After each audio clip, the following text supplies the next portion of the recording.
Hello, and welcome to Wyverns and Weirdos Fathomless. I am your Dungeon Master, Darby, and joining me as always are Mitch playing 𝗖𝗔𝗦𝗧, Jake playing the Fishman, Joe playing 𝗖𝗔𝗦𝗧, Laura playing Janice, Zoe playing 𝗲𝗏𝗏, and this week, making a return, Emily playing 𝗖𝗔𝗦𝗧. Let's jump into it.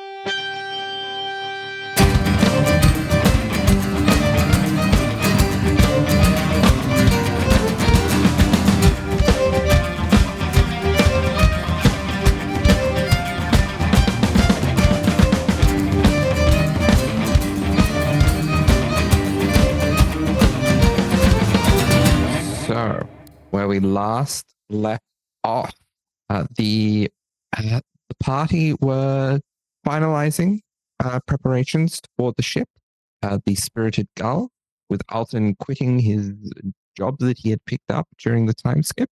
And then 𝗖𝗏𝗧 showed the crew around the new ship, giving them a tour and showing them each their personalized quarters, which they each also have the scope to further personalize through a simple charm upon each of the rooms. Finally, though, 𝗖𝗏𝗧 directed Fishman and 𝗲𝗏𝗏, the co-navigators of the new vessel, to the helm, where amongst furniture in the room was a very lavishly appointed, bejeweled mahogany chair. Was it mahogany? Am I remembering that right? That was Oak.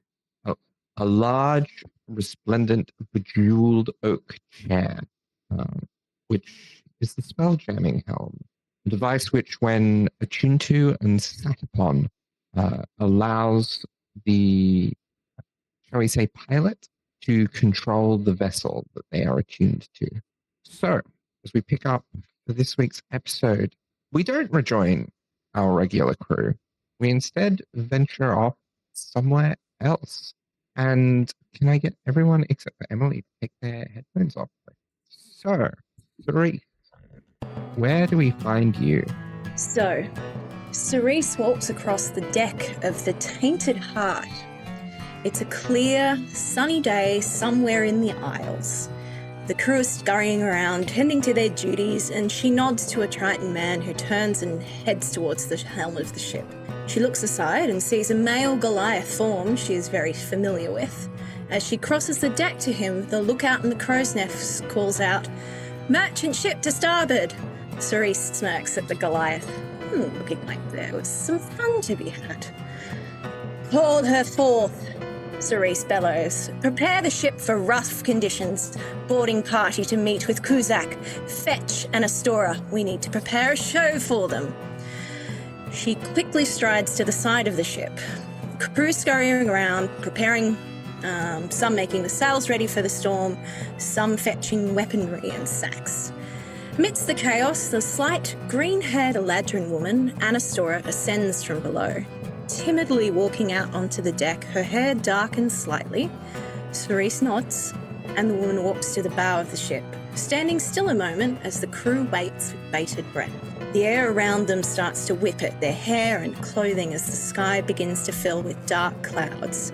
So too the countenance of the small elf woman changes. She straightens up, her long green hair whipping around in the gale, slowly darkening to a deep forest green. As she raises her arms to the sky, a flash of lightning cracks, at which 𝗖𝗔𝗏𝗧 signals to the crew, who raise the colours and turn the ship speeding towards the other, which has no time to flee. As the raid begins, the Tainted Heart scuttles the other ship. 𝗖𝗔𝗧 feels the elation of a job well done as her crew starts taking any and all valuables from the other ship. 𝗖𝗔𝗧 is too wrapped up in the success, and she notices too late the change in the 𝗲𝗏𝗏 on the bow. A sudden shift of posture as though her body is no longer her own. The 𝗲𝗏𝗏 rears back, skin going grey, hair turning almost black. The Tainted Heart gets engulfed by the storm. The cries of the crew of both ships are muted by the howling of the wind and the cracking rolling of the thunder. 𝗖𝗔𝗧 is rooted in place at the helm as her crew begin trying to keep the ship upright in the storm. She watches as her crew try to return to the ship as they get flung out into the raging waters. She watches as the 𝗖𝗔𝗦𝗧 barely makes it back onto the ship. She begins running to the bow with him having the head start. "Anastora!" He bellows as he gets to her and grabs her by the arms, moving her to face him, her eyes wide and terrified. As a wave of energy is unleashed, the two get pitched off into the water. 𝗖𝗔𝗦𝗧 finds herself stuck in place. Watching this all unfold suddenly, she's on the bow, looking into the water. All her crew are gone, the water is calm, and she's on the deck of the Red Phoenix. Still frozen, she hears a noise and feels a presence behind her. Suddenly, she's pulled around and comes face to face with the siren form of Loren, who grins a sharp-toothed grin as she pushes 𝗖𝗔𝗧, who finds herself in the sea, with no ship nearby. The waters are rough and restless again as she sinks below the surface. She can see the silhouette of Loren, watching her sink below the water as her vision fades to black. She wakes up with a start, drenched in sweat, sheets sticking to her body. She throws off her covers and sits upright with her head in her hands before starting at a voice behind her. "That was some dream you had there." 𝗖𝗔𝗦𝗧 glares at the owner of the voice, a plump, pink tiefling with short, messy hair, hot pink horns, like a ram's, wearing nothing but 𝗖𝗔𝗧's favourite robe. Or maybe I should say nightmare. 𝗖𝗔𝗧 snarls at the woman, saying, "It's none of your business." "It is when you nearly strangled me in your sleep, sweetheart. And I don't think you can scare me. I've seen you naked. It just turns me on." 𝗖𝗔𝗧 inhales deeply before glaring over at the younger woman. "If you had any sense, you would be scared of me. You know my reputation. You know who I work for," 𝗖𝗔𝗧 warns as the woman holds out a mug. But we both know I'm dumb as bricks and have no sense, so no fear here." The pink tiefling gives a toothy grin. 𝗖𝗔𝗧 smirks and grabs the woman's outstretched hand, knocking the mug to the floor with a clatter as she pulls her onto the bed and flips them so she's on top. Running her fingers over the other woman's face, enjoying the way her purple hands look against her cheeks. "I don't pay you to therapize me, Gliss. How can I get you to relax when you won't let it out? I can certainly think of a few ways." They are interrupted by a knock on the door. "What is it?" "I'm sorry, Captain, but we've arrived." So, back on the Spirited Gull, the Fishman and Loren, you've just been shown the helm by Neris. Janice and Alton, what are either of you two doing? I guess Alton would just be like, probably back up on the deck, just kind of observing, trying to have a look at how everything functions. This isn't really his area of expertise. He might just like sort out 𝗔𝗦𝗧 and be like trying to like just fire him with questions about like how did they make this, like what's the design, what's the purpose for everything, how might you repair it, just kind of trying to get a head start on his new duties as an engineer. And Janice? Yeah, Janice would have just been having a look around. He might have been also jumped in and assisted picking up some supplies if the dock workers helping to get them on board. He might be like, "Oh, don't mind me, I'll help you." He would have also looked like he was looking to perhaps go and question 𝗔𝗦𝗧 a little bit, but he sees Alton kind of quickly swoop in, so he doesn't seem to be mind particularly. But yeah, he's mainly just trying to make himself as useful as possible. Also casting a scrutinizing gaze over the entire ship. So, as the last of the supplies start to get secured into storage positions on the ship, is there anything that folks want to do before the ship is ready to depart? Yes, Fishman has a presents to give. So I'm not sure where he would have stashed them. Maybe they would have been in his room earlier. Maybe they were in, I don't know, a safe area that we didn't visit during exploring the ship. But yeah, as mentioned previously, Fishman did drop off the items that he shopped for. So he would like to go around and give everyone their messenger pendants if he can, as that is the most important thing. But yeah, he'll briefly explain how it all works.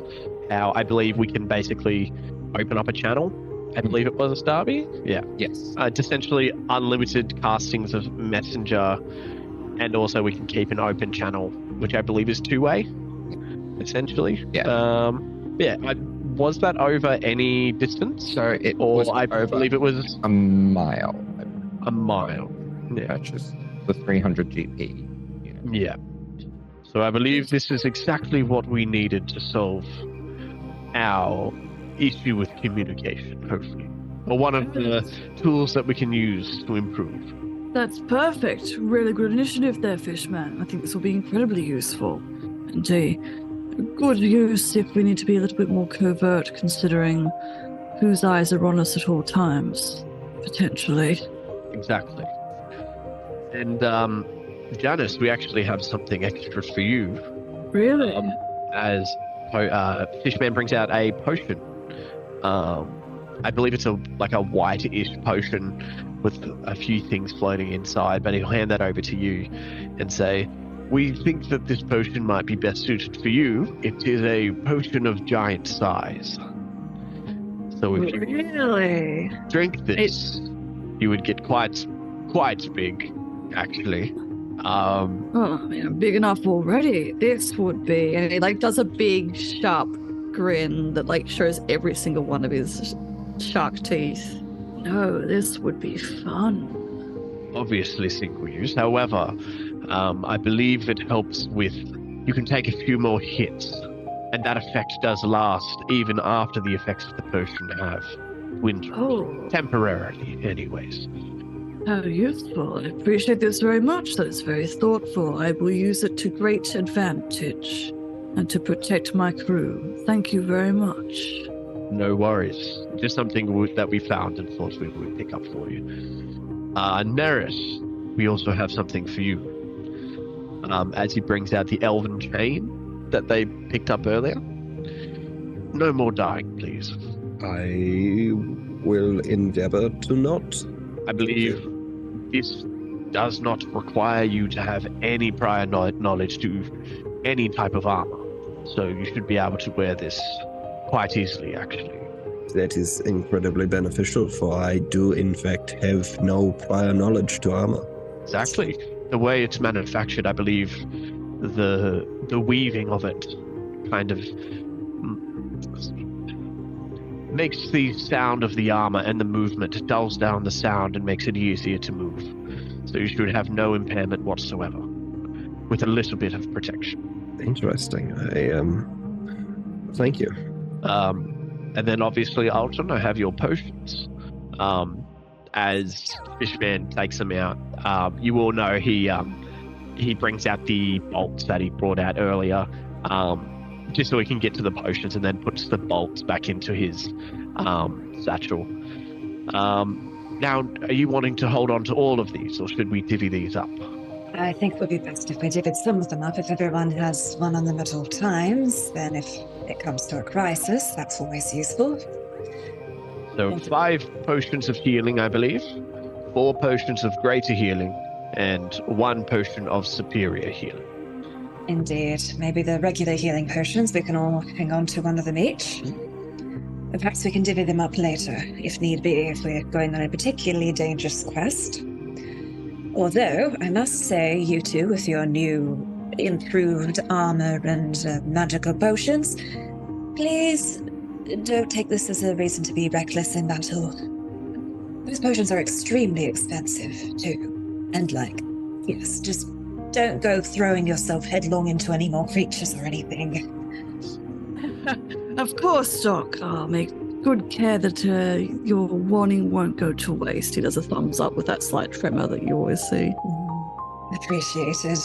And then he'll give each of you a potion, put the rest in his bag, get ready for dipping them up. And he just shakes his head at the potions like, oh, hells, these things are so unaffordable. On that note as well, Fishman will go up to Neris and give them back, I believe it was 8,000 gold pieces. And to Janice would be, I think it was 1,000 gold pieces? Possibly. Yes. I can't remember. I think the way we did it is we didn't deduct them from our inventory, so you shouldn't need to make any changes. Yes. Things worked out cheaper than I expected, actually. So you can have this back. Oh, that's admirable. We got Seems a pretty like good bargain. You were the right person for the job, it sounds like. Oh, Alton helped as well. Oh, the two of you make a good team then. He makes it, did I help? And then he's like, oh, yes. He will also give back Loren their pouch that has been carefully counted and sorted, and I believe this is yours as well. Thank you. I appreciate it. The necklaces are cute too, little bestie moments, aren't they? Yes, true. We are like a united team this way. Very good choice, Fishman. If there is anything left, I'm not sure when we depart, but if there's anything else that people need in town, probably best to do so now. Good idea then.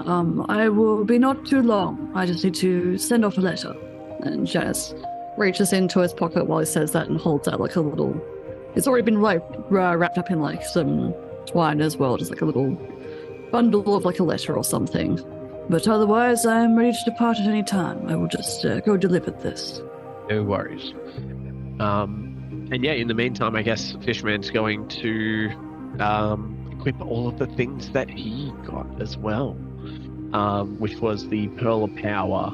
And he did also pick up a clockwork amulet as well that he'll be equipping to himself. And that's it. Yeah. That's all the goodies we got. Yeah. So, Janice, where do you go to deliver the letter? So Janice sort of nods at the crew, nods at Fishman, nods at Neris, and then he sort of turns, sort of almost like hops off the plank of this ship onto the onto ground, with his little wings finally sort of disappearing as he does so. Then, with a bit of a twist of the scent of the ocean, he changes shape.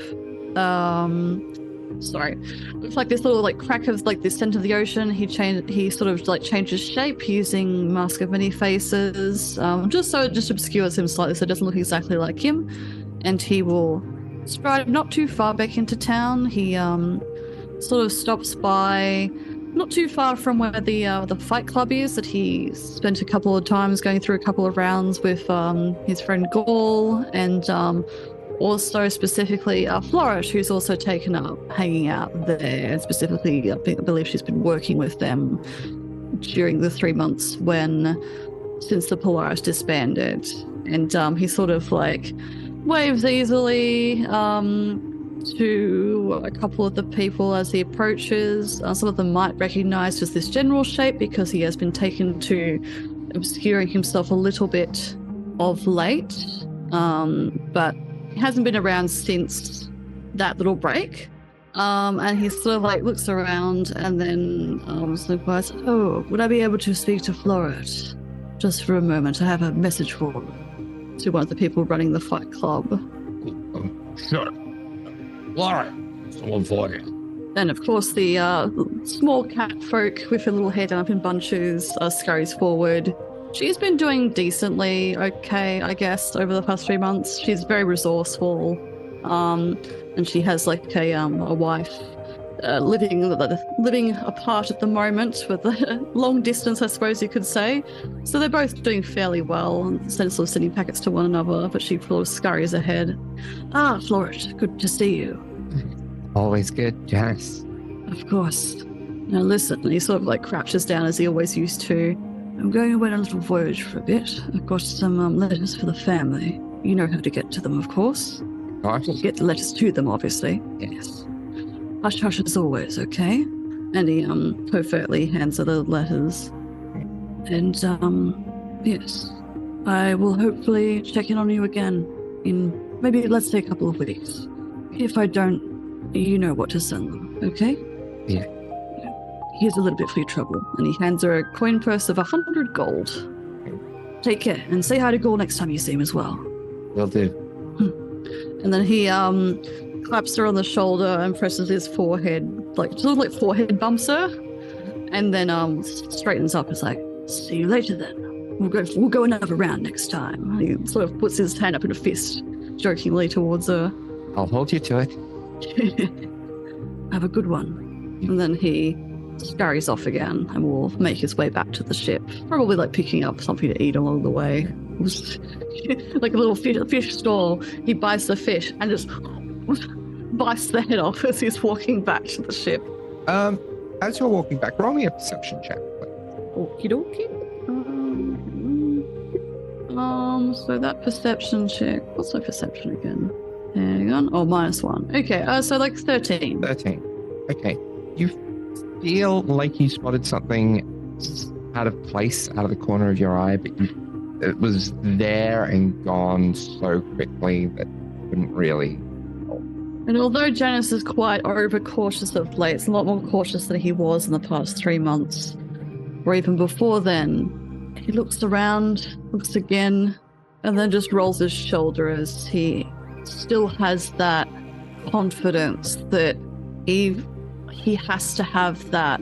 He still has this confidence that even if something might be amiss, he will always find the solution to it. He will always find that point to that horizon and say, it's probably nothing, and will make his way back to the ship.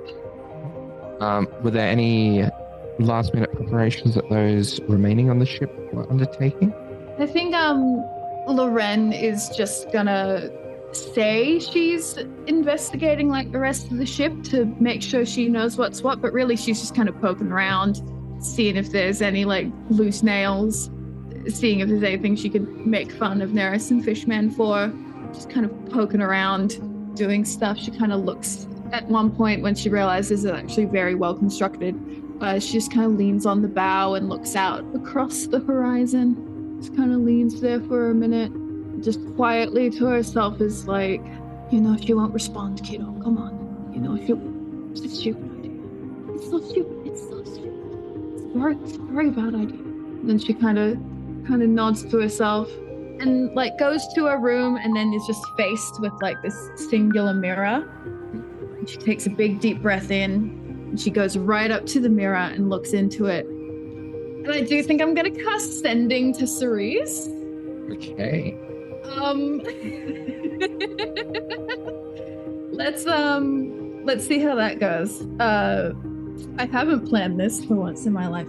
So she just looks into the mirror and she traces the sort of sigils and patterns of the spell onto the face of the mirror itself, kind of beading in any condensation or fog that has happened from it being, on a ship. And she just kind of steels herself. Thunderbolt, you have no idea what you're actually up against. You need to realize that you're on the losing side now. You should come back. And she just stares at her own reflection and waits. There is no reply. Loren waits, and she waits. She had her hands placed against the mirror, and she waits, and she feels the connection time out. Less like when a phone rings out, and more like when someone hits deny call.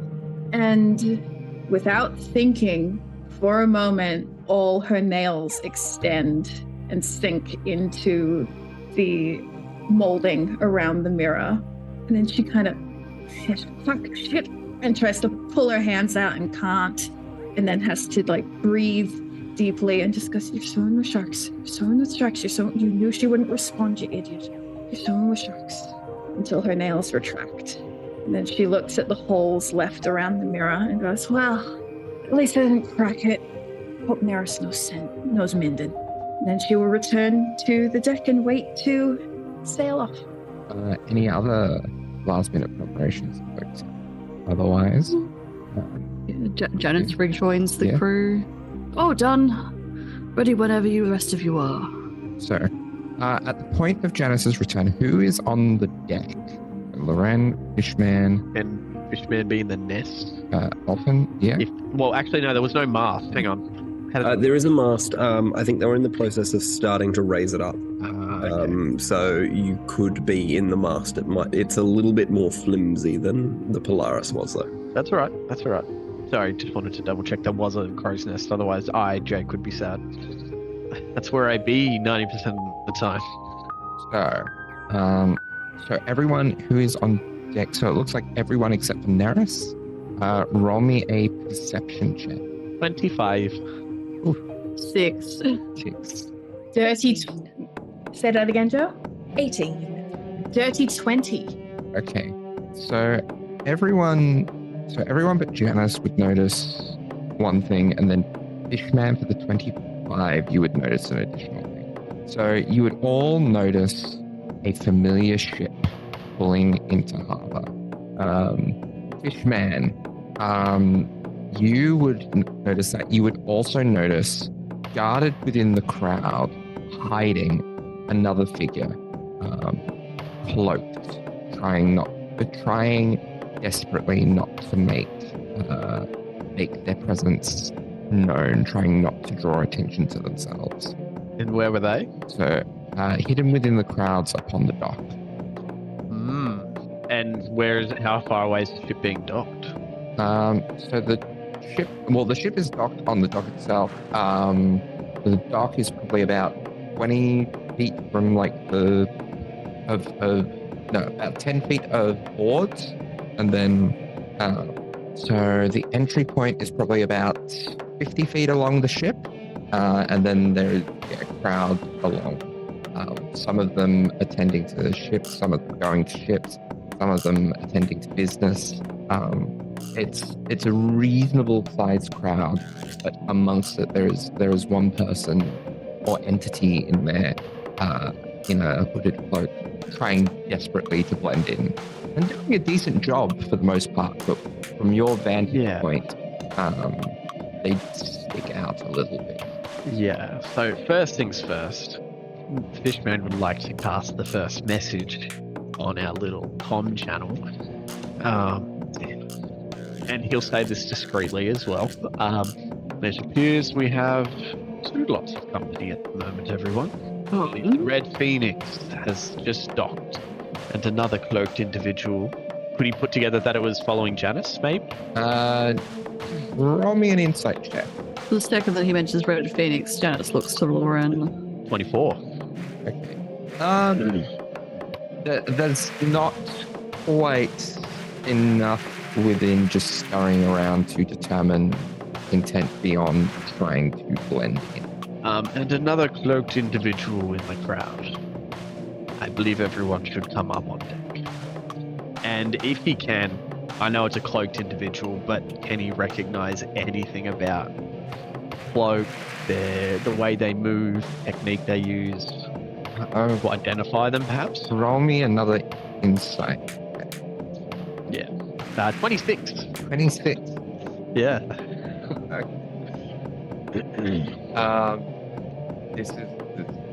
This person's patterns of movement are very familiar.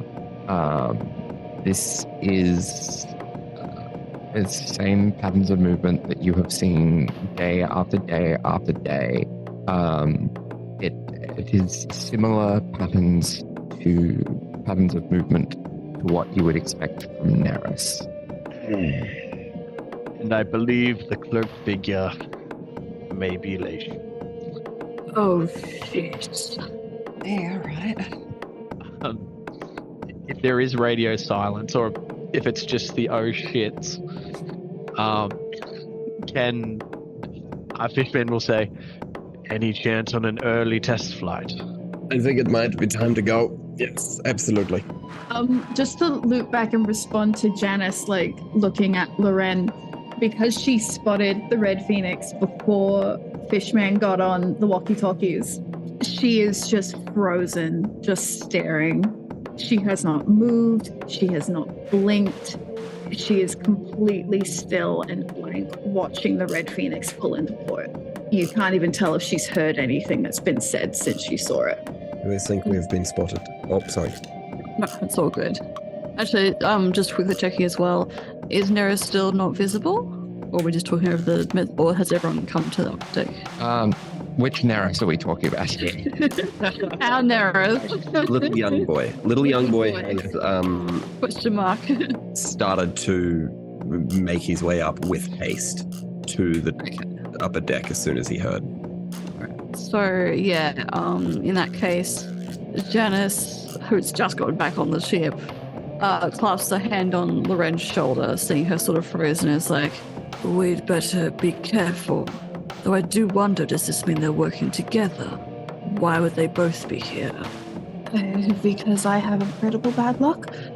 Because the universe hates me. Because I've done so many terrible, terrible bad things, and it's all come back to haunt me, actually. You're fine.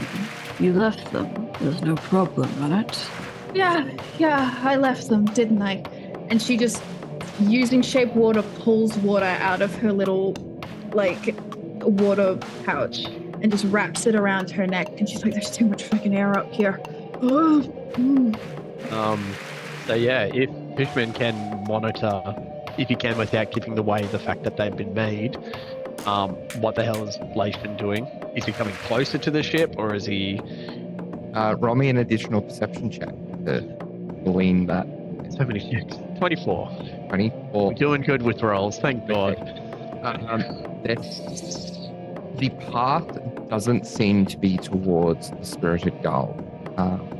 The path appears to be towards the Red Phoenix. It looks as if Lation might be boarding the Red Phoenix. Janice says out loud, not in the next place. What?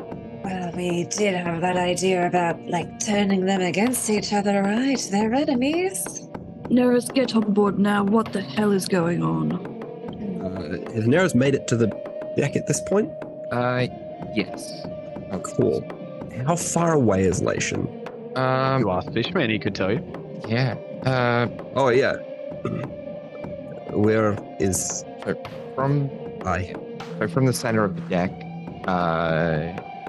probably about 120 feet away from Lation and counting. Okay. Did he seem to follow us? Seems like he's only interested in... He's making his way towards the Red Phoenix. And I'm simply just putting this together. Again, the more we talk, the more ground they get. What are we wanting to do? Get out of here? At this point, none of them are coming for us, potentially. He again claps a hand on Loren's shoulder, sort of almost like he's shaking her a bit to rouse her.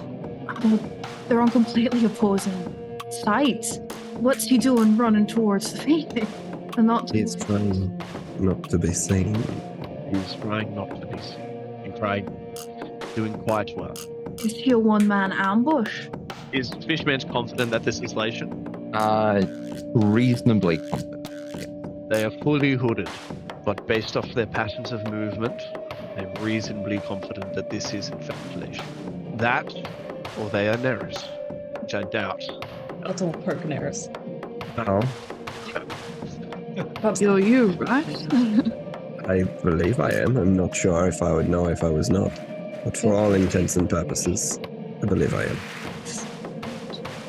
So, the plan here should be try to capitalize on this. Maybe we could sneak after them and see if they're about to butt heads and cause a bit more chaos. I'm not sure that would be the best idea with the current capacity of the crew. It is a risky one. We are looking for more questions, though, aren't we? Sorry. No, you go. This one certainly raises many. If I could procure a bird, I may be able to send them, but there is no guarantee I will learn anything. There is also an opportunity to learn with magic. I have always found sometimes the best course of action when you want to know something is just to ask. Who are you suggesting? Oh, sorry. We can ask the same question. You can ask, but you can do that one. Same brain. Ask who? We are not hiding from Lation. If he wishes to be aboard, he would already be aboard. Neris stole some information for later. I could, however, just ask him what his intentions are. Would he tell you the truth? No, that is sometimes the best way to learn the truth, by hearing a lie. That's extremely true as well. It may be worth it then. We could also ask 𝗖𝗔𝗦𝗧 what they are doing in port. She'll respond. What do you mean by that? Nothing. I Do you need to step inside for a bit, Loren? no, I'm We're safe here. As far as we know, the Red Phoenix are just here to fuel up again, or something. So, I mean, raise the question. She's in allegiance with 𝗖𝗔𝗦𝗧, right? Correct. Also, we could assume. 𝗖𝗔𝗦𝗧, who might now know a bit more about us. Correct. Yeah. I'm going to look around for 𝗖𝗔𝗦𝗧. Roll me a perception check. He's also there. And Alton's Gang's all brother. here, basically. Yeah. 28. 28. Yeah. You see a moldy cloak also within the crowd, not creeping through as much, but standing in place, standing in a secluded area, almost as if trying to blend into the background of one of the more moldy, rotten buildings upon the dock. Wasn't that true? Yeah. On that note, 𝗖𝗔𝗦𝗧 is here. Oh god. Oh, good. They seem to be doing nothing but idling, trying to hide. It's just a party of basically all the bad guys that have sort of been bothering us over the past, 3 months at least. I feel like we should have a representative down there. This is my worst nightmare. This is the worst thing that's ever happened to me. This is truly the worst thing that's ever happened to me. Oh god. You're fine. As far as we know, they're not coming for us. I do think it's worth investigating this, though. Here are our options. We have the element of surprise. They may not know that we are here, or that especially we know of their presence, as they are trying incredibly hard to obscure themselves. If we contact 𝗖𝗔𝗦𝗧, we may reveal that we know that they are here. If we contact, for whatever reason, 𝗖𝗔𝗦𝗧, I have no idea. That can only end poorly. They're usually one not to answer. If we contact 𝗖𝗔𝗧, we may possibly give them the heads up that relation or something is going down. But at the very least, we could ask why they're here, without giving anything away. I mean, potentially, this isn't exactly my wheelhouse exactly, but I do think it's definitely worth investigating. Well, the If captain. you're, Neris, if you're confident enough that there's nothing we can do to safeguard your lesser self from coming on board already, perhaps it is worth reaching out. Fishman, I've heard the rumors. Perhaps don't mention anything else, but if you could perhaps send a message somehow and see how one of your fast flings is going as you see her arrive in port, perhaps that might be a safer way than his eyes flicker over to Loren again as he still holds his hand on her shoulder. Other avenues. Aye, Captain. And if worse comes to worse and everything comes to a head, we have a way of getting out of here one way or another. But if the two of you try to contact, perhaps that is a way we can at least gain some initial information. Do we think this is appropriate? Correct. If you disagree, I only wish to hear why. It's a good plan, Captain. It's the only real one we've got. Doesn't involve putting ourselves in danger, so Worth a try. Question is, who's first? As a precaution, perhaps someone should begin to enter into the helm. Good. Loren. I can do that. Good. And I must admit again, I don't really know how magic works all that well, but from the necklace you got me some time ago, Neris, if there's a way of spying on someone visually when they have sent you a message, perhaps it's best if at least Fishman you send the message from your room, so it's not an easily identifiable space within this harbour. From Fishman's experience, can a message be traced? From Fishman's experience, no. Yeah. The only Just way I remember, think 'cause, they like- could. Yeah. Sorry. I just remember, because Neris explained to Janice ages about, about scrying and stuff like that. That's the only thing Janice is sort of remembering, but he's not really a spellcaster in the traditional sense, or a big brain man in the Alright. traditional sense. If I do leave, we lose line of sight to all persons of interest. Is that what you want? That's a good point. All right, then. The faster we act, the better. And yeah, Fishman, if he can, I know it's probably tricky, but he's going to be mainly focusing on Lation and peering over to where he saw 𝗖𝗔𝗦𝗧 every now and then, just to check if they've moved or made any action. Yeah. Roll me a perception check with disadvantage. I don't think he can do anything to help. So, dirty 20, 12. Well, okay. So, with a 12, I would say, yeah, you are probably able to keep an eye on 𝗖𝗔𝗦𝗧 because he's the one you are focusing on, correct? Yes.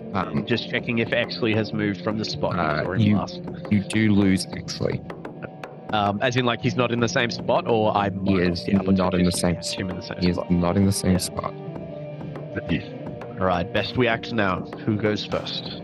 Because I've lost sight of 𝗖𝗔𝗦𝗧. I will attempt to contact 𝗖𝗔𝗦𝗧. Good luck. And then maybe, I guess, I don't know how we want this to work. Maybe concurrently, but Mitch goes first, then I go. That's what I do. Yeah. Very well. Don't cross the mind streams. And 𝗖𝗧𝗧 will concentrate and is going to send a sending to 𝗖𝗔𝗦𝗧. What are your intentions? Are you stalling? Are we stalling? Send reply for help if needed. That's all. There is a long, pregnant pause within you, and you almost think that a few moments pass, a moment more, and that would be greatly appreciated. This is a pivotal moment for us. That's all. And, okay, yeah, what does 𝗖𝗧𝗧 do? What does 𝗖𝗧𝗧 do, Mitch? Was what Jake asked. Oh, my apologies. Yeah, Sorry. I was giving him time to process. Sorry. So 𝗖𝗧𝗧 snaps out of the sending. Something big is coming. The storm. Of sorts. We have the power to change the outcome, should we desire. The board. Was that just? Sorry. Go ahead. I'm gonna. Oh, Yeah, if you let Darby speak, it's not going to be good. So, that's all good. I'll just say a quick response and then. So in response, Jonas just goes, "It was such a threat or promise of a reward?" Neither. Just an option. Fishman still has well, he's going to cast a message. Hopefully, it's not too far away. Because that's all he's got. What is the range on message? 150, 150. I believe. Let me check. It looks like we might have like. I 120. assume we'd have some sending scrolls or something. If not, he'll just tell 𝗖𝗧𝗧𝗧. So probably at this point, probably a bit after the. It appears they're too far out of range for my message. What would you like to say? I can contact them. Was merely going to ask what they're doing in this port. Long time no see, and all that. I will Maybe attempt fight to do over that. for a drink. Just remember to put like a winky face or something at the end. Winky face fishman or something. I'm sure she'll get it. I believe you misunderstand our relationship, but go ahead. Oh, not from what I've heard. Understood. And 𝗖𝗧𝗧 will once again focus and is going to send a message off. Sending to 𝗖𝗧𝗧. Just quickly, Elton would just be like, "Oh boy, I'm going to just make sure they're as protected. I'll be right back." No, good. Please do that. I appreciate it immensely. He'll run off before having to. So much is happening. What is a nice ship like yours doing in a dock like this? XX blinky face fishman. Please respond. That was perfect.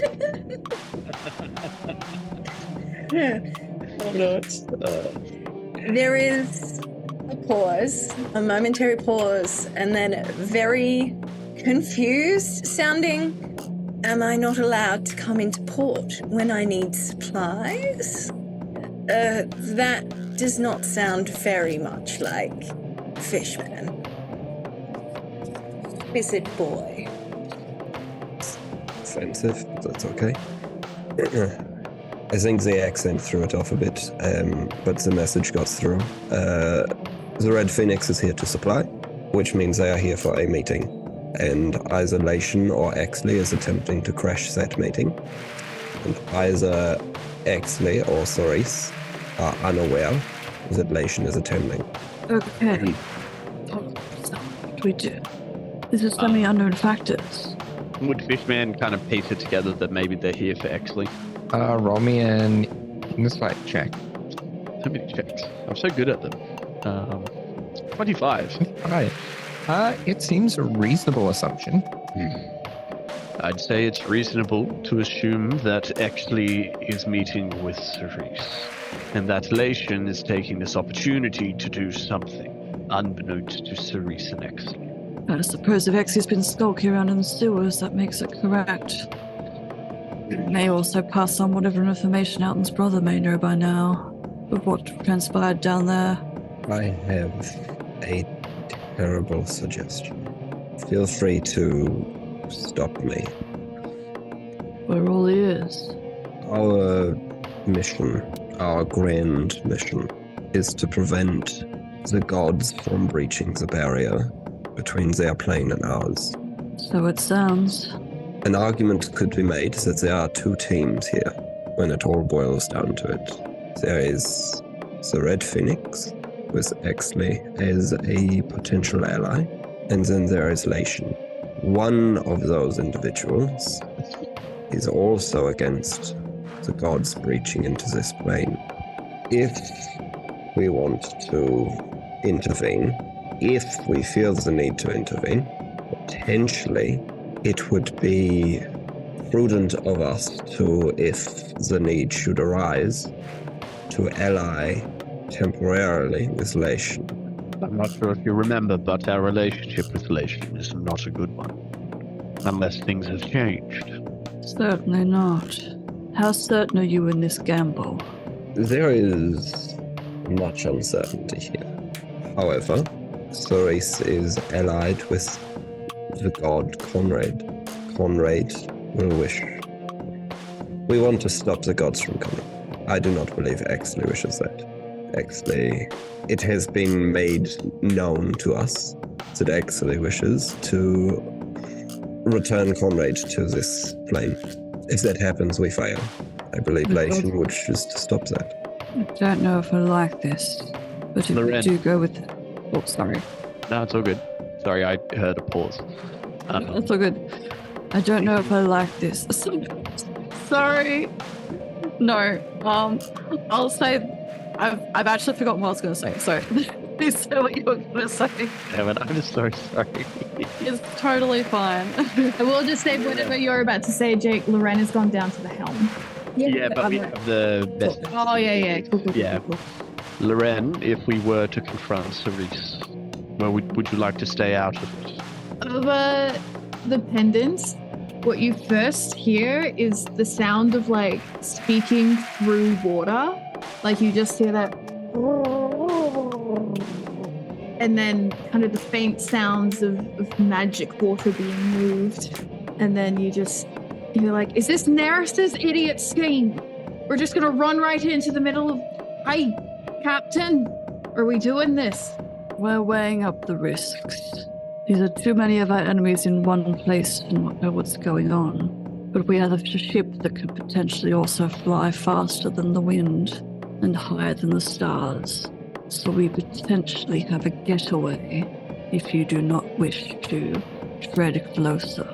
You're my captain, first and foremost. If you think this is a good idea, then I will follow you, and I'll do whatever is needed. Jance's gaze is like scrutinizing very intensely, his eyes connected with 𝗓𝗧𝗧's, or staring directly at 𝗓𝗧𝗧 in any case. I don't know if it's a good idea, but at this point, it seems foolish not to try. Fishman's gonna focus all of his efforts on finding Exley now. If it sounds like everyone except Alton has given kind of some inkling that we might be going for it. He wants to know where Exley is now. He doesn't really care about 𝗖𝗔𝗦𝗧 anymore. So roll me a perception check before we get the result there. Over on the Red Phoenix, Cerise, what preparations are you making?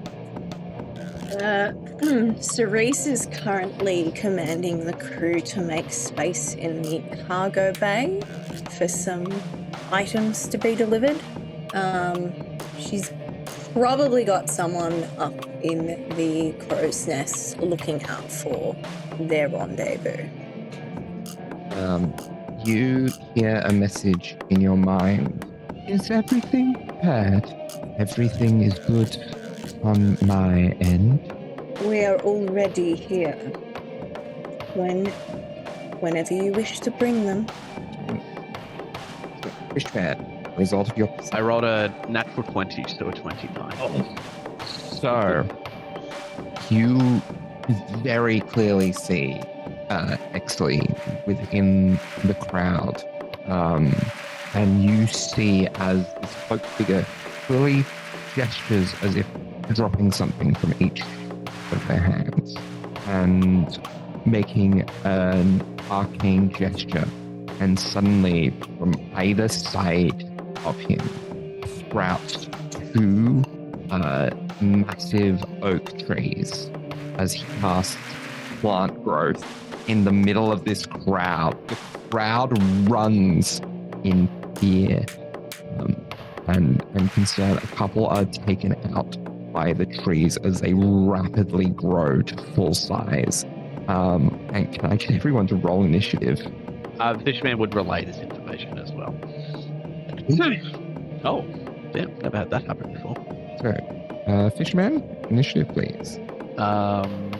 It was a 17. Sorry, no, my bad. 18. Okay. Loren. I had to burn a DM inspiration because I rolled a 2. I got a 13. Okay. Janice. I got a 16. Lovely. Neris. Got a natural 20, that is a 26. Oh. Okay. Alton. 17. And Cerise. Also 17. Okay. There's a few 17s here.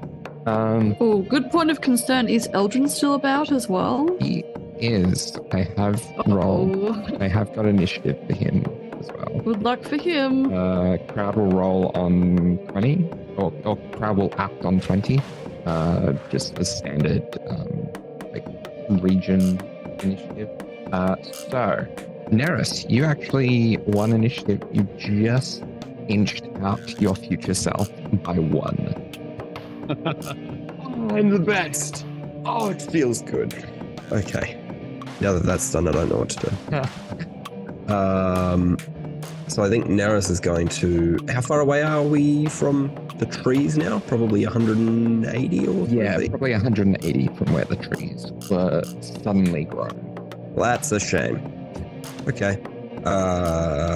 Cool. That is not good. Are we going? Are we not going? We need a decision now. We're going. We have to stop them. Did you see what they did to those people? My God. Save civilians. Stop Exley. Absolutely. Okay. And Neris is going to do his little running leg thing that he does very infrequently, and he's going to try and run. Okay. That's it. We dash 60 feet towards it. Yeah. All right. Does that put me within 120 feet of myself? So are you dashing? Yes. Just. Never mind. Then I look at the fact that I'm within 120 feet and go, cool, and that's it. So next is your future self, who is going to very dramatically create arcane gestures within the air. They telekinetically maneuver their staff in the air, drawing arcane sigils in front of them. And you see as they end the incantation and the series of gestures, pointing their hand in two directions, one towards the Red Phoenix and one towards that actually has created. And you see aboard the Red Phoenix and between these trees, then the collectives of what appear to be spectral, almost ghostly figures march and are at attention. Fishman, with your passive perception, you would notice familiar figures in those sets of ghosts. Why are you shaking your head there, Jake? I just feel like I know what this might be. Yeah. You see grizzled, older versions of yourself, Alton, Janice, Loren, and many other allies. How, like, are they obviously ghosts, or are they... They are some sort of incorporeal entity, but it is not your turn, so you're not yet act on that information. So that is 𝗖𝗔𝗦𝗧's go. Next is another familiar figure in the group. One that technically only one of you has met in person, but most of you have seen and met, in a way, Valen, leading a charge of you don't know how many mechanized undead towards where 𝗖𝗔𝗦𝗧 is, with the trees between him, or between the trees. Valen casts a couple of arcane bolts towards the marching spirits that seem to be hassling 𝗖𝗔𝗦𝗧. And so following that is the Haunts turn, which, yeah, they are going to be hassling 𝗖𝗔𝗦𝗧. One's going to be hassling 𝗖𝗔𝗦𝗧, the other's going to be hassling the crew of the Red Phoenix, which we're not going to worry about the specifics of. But yeah, 𝗖𝗔𝗧, how is your crew reacting to this onslaught of apparitions? Well, most of the crew are fairly collected. They're a little freaked out by these things, but there was, as with everything, things can go wrong all the time. So plans have been made in case things go wrong. Things are going wrong. Everybody's doing what they're meant to. They're fighting as they can, specters, if they can. And yeah, probably what's going on. Okay. Yeah. So they're holding their own. There's give and take on both sides. No deaths as of yet. But yeah, bit of give and take of combat. Next is Fishman. I don't know. There's so much happening. First off, the Haunts. He would have seen Blation do that. And these are definitely targeting 𝗖𝗔𝗦𝗧. Yes. Yeah, first off, he'll say two things. Firstly, Valen is here with an undead automaton army. Toulouse should stay put, as I believe 𝗖𝗔𝗦𝗧 or Valen would definitely like to have them on board as well and may target them. And Yes, secondly, real quick, stay because I safe. know it's just a lot. All good. It appears Lation is using apparitions of us to attack 𝗖𝗔𝗦𝗧. And then, how far away is any person of interest? So the closest is probably 𝗖𝗔𝗦𝗧 at roughly 100 feet. Just checking range of stuff. 100 feet is, I believe, well within my range for it's 100/400 feet. So 100 is 100 is within normal range, and 400 is so anything beyond 100 up to 400 is a disadvantage. Yeah. And is there anyone next to 𝗖𝗔𝗦𝗧? Has he got anyone else with him that might be a target as well? The stage no. At the stage, no. Right. Well, in that case, he would very much like to stay where he is because he has a very good vantage point here. Yeah. And cast. Oh, sorry, he won't be casting anything. He'll be firing his crossbow. So I don't believe we're wanting to keep our location that secret. Yeah, cool. So 2 bolts at 𝗖𝗔𝗦𝗧. Yeah, we'll try and do that. So that's a 23, Yeah, that'll hit. firstly. And, a natural 20.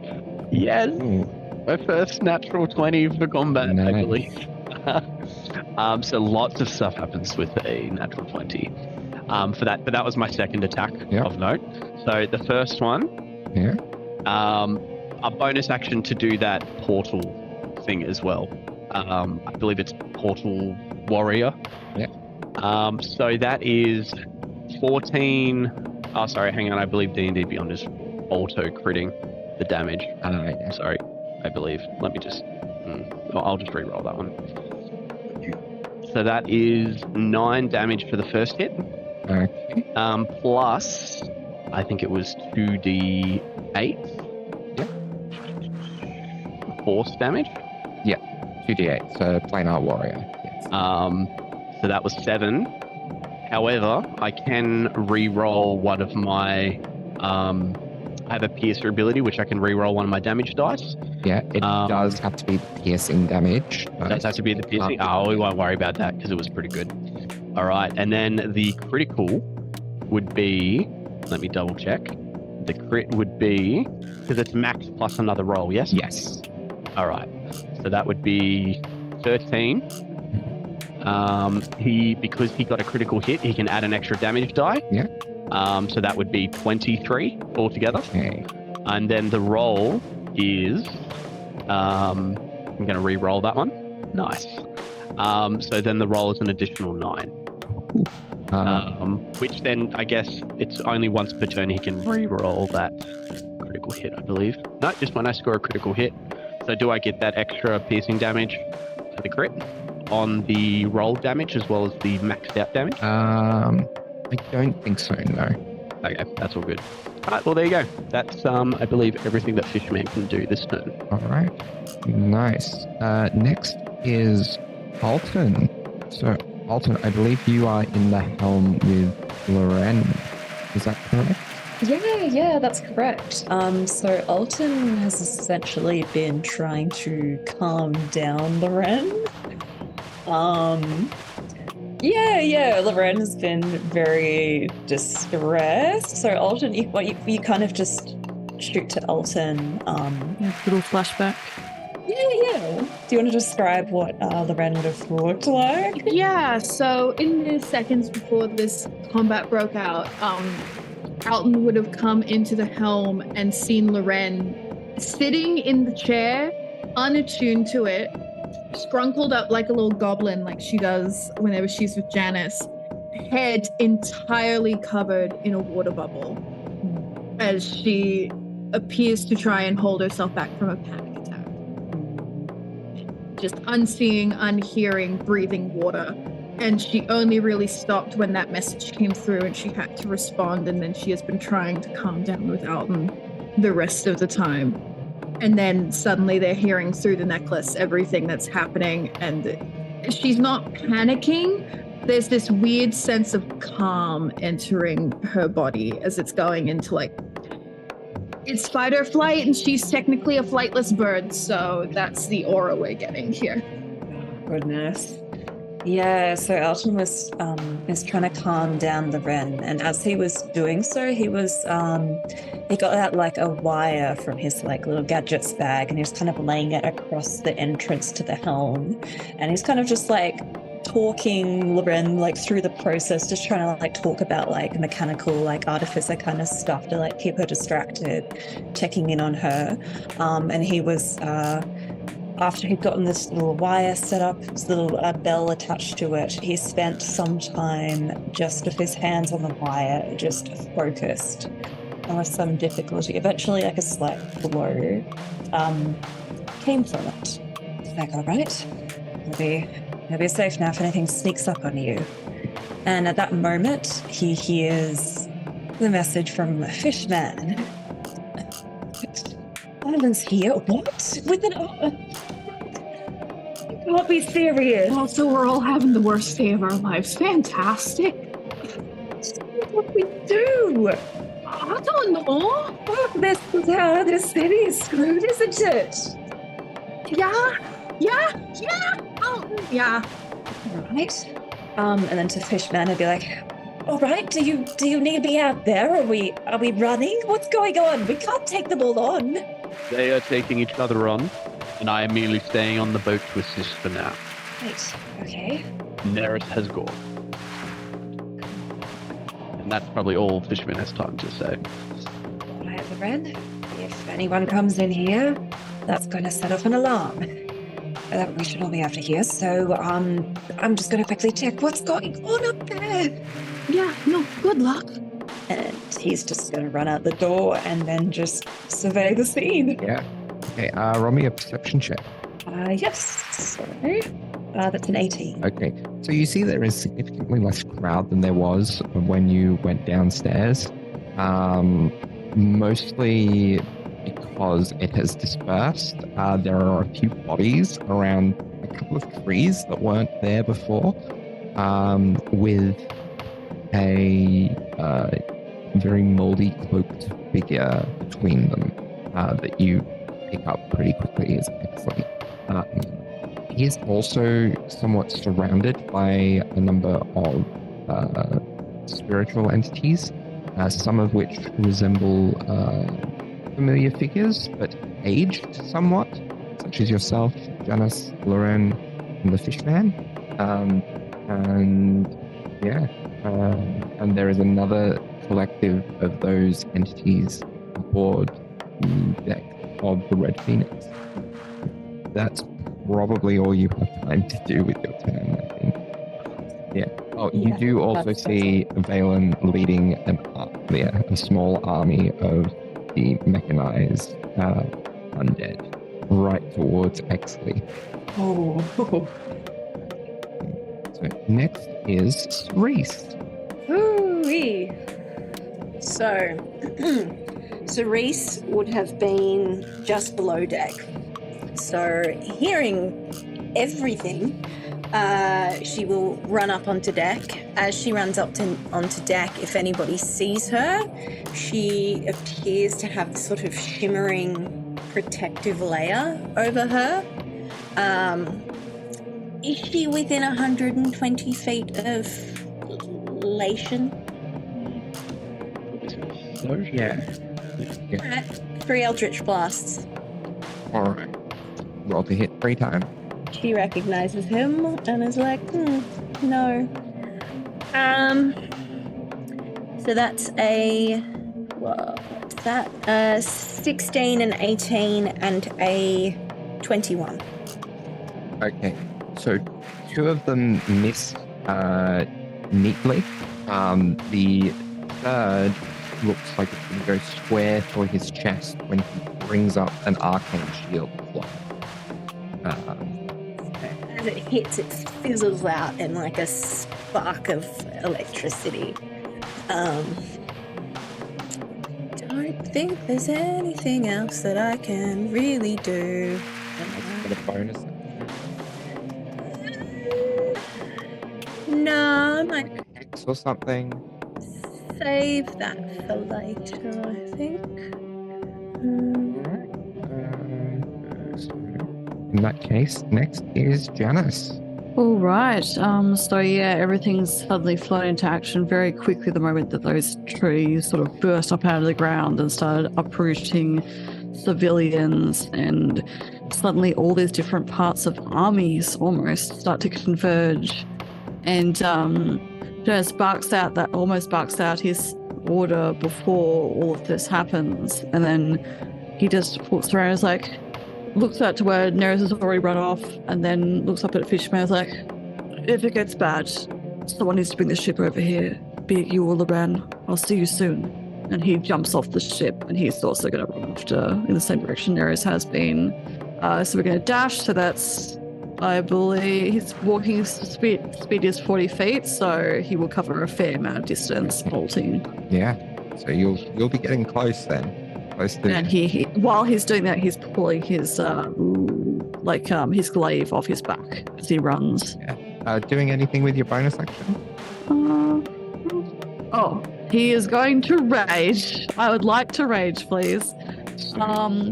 But instead of like that classic sort of rage, the like lightning sort of seems to sort of crackle around him. The sky flickers above him and moves. This like thundercloud roils and moves above him as he runs. And yeah, as he runs, he just passes Neris as well because more movement speed. Yeah. And he's like, we do what we can, we escape if we can. Our crew will have our back. And that's all I can't say, but that's like bugging out while he's running past. No, this is range. Future Neris is going to use a legendary action to cast a spell on you. Do you allow it to take place or do you not? On me? Yes, actually. Can you?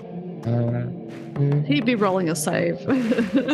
Yeah, if target is unwilling, it can make a Constitution saving throw.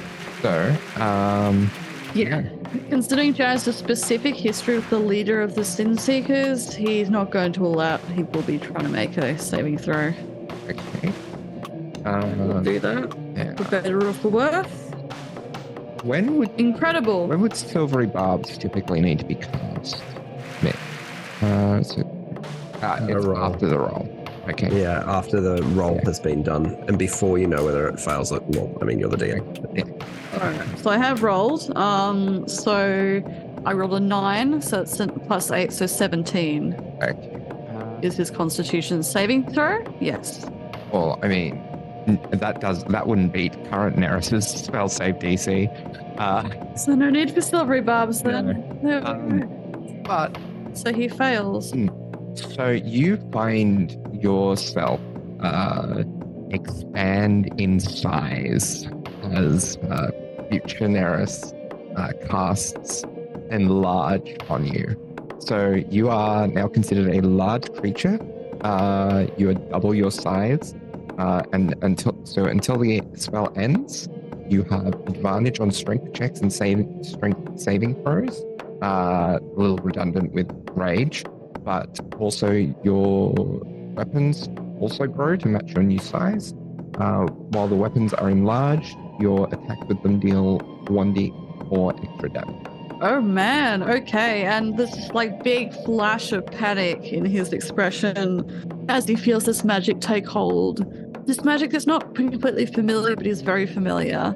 But then as he feels like this sort of this movement, this like sudden like the crackling of thunder becomes larger and he just cackles as this spell raises him to this full height and then just roars at the oncoming crowd. That's it of his turn. Yeah, all right. Loren, your go. Okay. Can I still use a bonus action if I action dash? Yes. Okay. Cool. So, oh boy.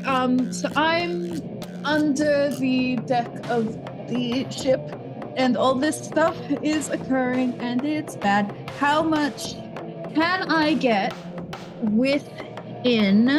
Let me check something. I've spent so long thinking about this, and now I'm just panicking. Okay.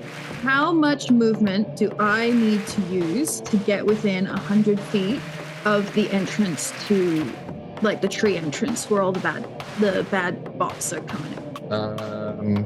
So to get, basically you need to get up to the deck and then front, I'd say about 40 to 50 feet. Okay.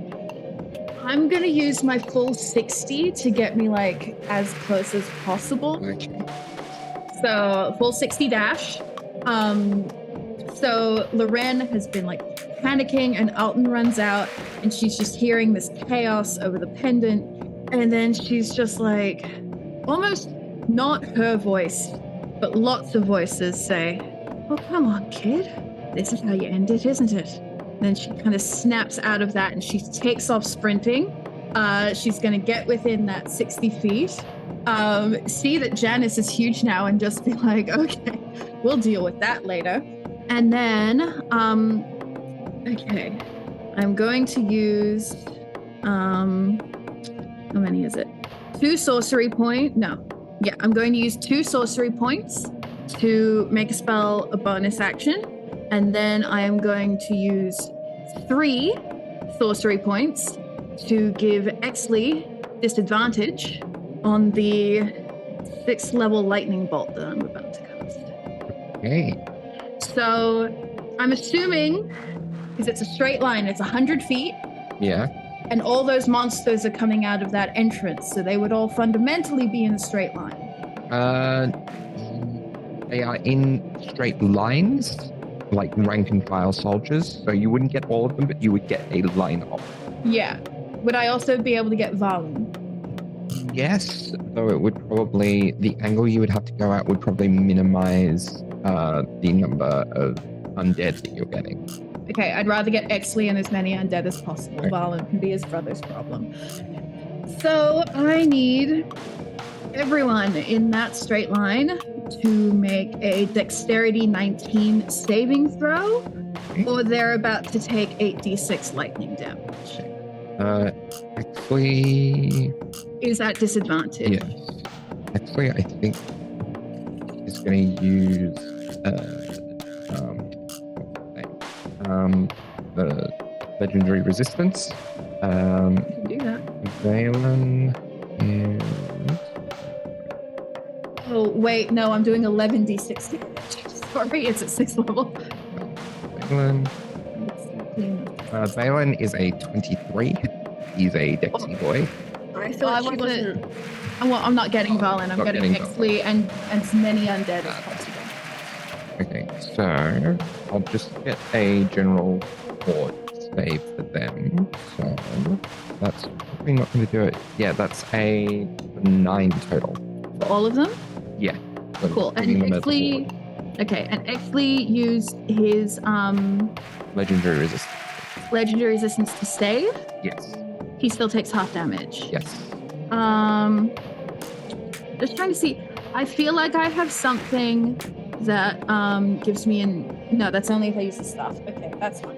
So all of those bad boys are sorry, let me just work this out in a way that I can do mentally.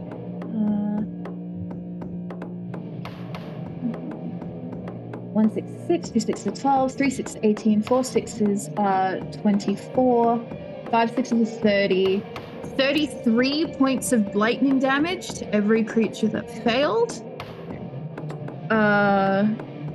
Rounding down to 16 points of damage for 𝗖𝗔𝗦𝗧. Okay. And as that lightning, like, it sparks down her staff, back up her body, like almost making her hair levitate as the wind around her collects, and she shoots this lightning forward as it sort of passes through 𝗖𝗔𝗦𝗧, as I assume he doesn't even flinch, and then grievously harms all the critters behind him. Yeah. She's gonna look at him and go, "Remember me, big guy? Your god's about to learn why you don't mess with mortals." Interesting. And it is fittingly 𝗖𝗧𝗧's turn. Oh boy, I don't like that, actually. So you got about 80 feet away from it using additional movement. Yeah. Alright. Okay. My options are starting out as a bonus action, he's going to use Symbiotic Entity to gain 80 temporary hit points. Then he is going to. Do I want to be cruel? It's the end of the episode, Darby. Do it. Is it within rank? It is within rank. Loren, roll me an intelligence saving throw. Okay, we're extending a sorcery point to give me advantage on this bad boy. You are going to want it. Okay. Oh no, I shouldn't have taunted him. Oh no. Please. Okay. My intelligence is so bad. That's a 19. That is a save. So you feel this brain fog starting to come over you, but manage to bring all your reserves of magic to basically force this magic out of your mind as you save from the feeble mind spell. And as 𝗖𝗔𝗦𝗧 is frustrated with that, we're not quite at the end of the initiative run, but we have gone through everyone here, and the next in line is 𝗖𝗓𝗓. So I think we'll leave it there, and we'll pick up with 𝗖𝗓𝗓 hopefully next week when Eddie can rejoin us. Holy shit.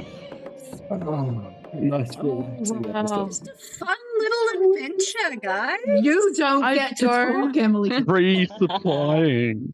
Yeah. Have a good week, everyone. Yeah, have a good week, everyone. Please let us know what you guys. Thank you. think. Please let us know what you think might happen. We don't know currently, so we're pretty afraid. Thank you so Bye. much for listening. Bye.